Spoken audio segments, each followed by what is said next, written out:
press room with Furio, we talked about your roots, traditional music from your area. But what I'd like to ask you now, it's if you remember the first time you listened to jazz.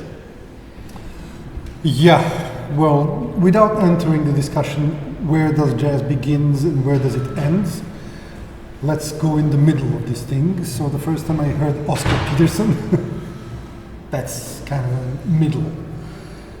It cannot be something else. Well, it was quite early because my father was a big music lover, and he listened to quite some jazz as well, and he had a Pablo label collection, in Norman Grant's, where you had Roy Eldridge, Sarah Vaughan, Ella Fitzgerald, Louis Armstrong, you know, all of these mainstream legends of jazz. So that was quite early. I think it was around the age of 8-9 years, and I was not interested in this almost at all. It was nice, but it was not very exciting. You know, it didn't correspond to my young man's energy. I found this thing more in this kind of a sound. Now I have to turn this off. Ciao. I will do like one Italian friend in the middle of the concert. He answered in front of the public. He said, "Mama, ciao. You don't believe me. I'm in front of 2003. Salve mamma, bravo mamma." Great. But I will not do this. I will turn this off. Okay. Sorry. That's the hidden thing about jazz is you don't have to like the aesthetics because of these certain images of the past, black and white. And the thing I hated the most about jazz was the big bands in uniforms. I am, and I think I will be somebody who does not like uniform until the end of my life. You know? Because uniform, I can understand the aesthetic side of it, you know, that it looks like a unity of many people dressed the same way. That's okay. I can see when you see something on stage, it can have its visual effect. But what it does to the person that puts on the uniform, that's horrible. He gets replaced his own personality by the presentation of the symbol, you know. So I didn't like this, you know, big band and the chief that goes, and then you go like up, and then you sit down. That didn't correspond at all to my idea of freedom in music, you know. Speaking about freedom, well, there's a beautiful album which you played and I guess you produced, a Michel Portal album, Bailador. Bailador, yes. We just played 2 days ago. Oh, really?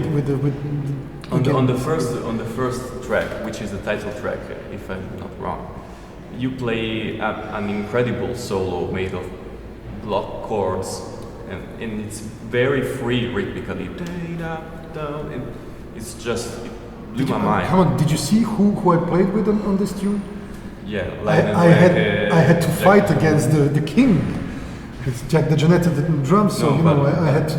Really, it completely blew my mind. Thank you very much. And I would like to ask you, how did you develop such a language, such rhythmical freedom, and if this has something in common with your roots? I mean, music from the Balkan area is very complex, rhythmically speaking. It could be as well this, but I think that more likely I do have a frustrated drummer somewhere inside of me. Frustrated in the sense that actually I would love to play this instrument, but then I don't. So I try to use this percussive thing on the percussive instrument that is piano. Let's say the piano is a percussion that can sing as well, and of course that can replace entire orchestra. So that must be it. That's mostly this, because I know many other guys from Balkans and they're not so much into the, sharpness of the rhythm and everything as much as I am. But so that's not the explanation. It's more my pure interest about these instruments and percussions. Since I know myself, I feel good with strings and percussions. So there is logic in the fact that I play piano. I do play double bass, I do play guitar and everything. I tried to play trumpet for several months. I was walking around with the mouthpiece, and I was trying to play saxophone, and I never got any, how can I say, nice sensation back. So that's not my thing. I love playing trumpet players and saxophone players, But yeah, so that's the reason why I'm turned so much to. I know you can be very lyrical as well. You did a solo record some years ago for the label Solo Obsession. Yes. And I remember a composition by Henri Texier, which is called Don't Buy Ivory Anymore. Exactly. And it was very lyrical and I mean very light and free. And so you have a lyrical side, a melodic side. Of course, I'm not afraid of any kind of emotion, and romanticism or lyricism or sadness, love, disappointment, nostalgia, aggressivity, anger, all these things.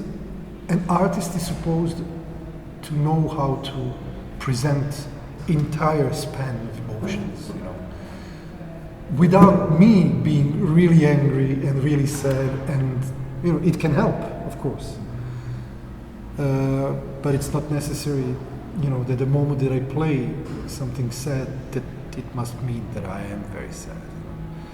That's the artist part of the job. But yeah, I like everything that is linked to lyricism as well, and melodies and things like this. Last question. Well, we talked about Oscar Peterson.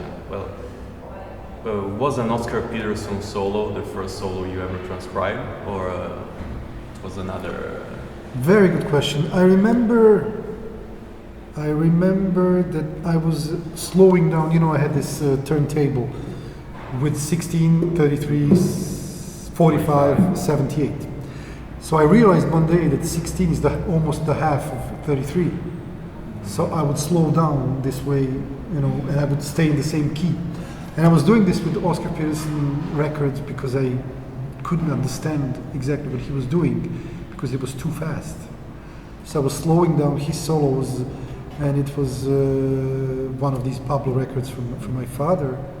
But very quickly I realized that Oscar Peterson is a sum of different styles of piano, which gives his own style.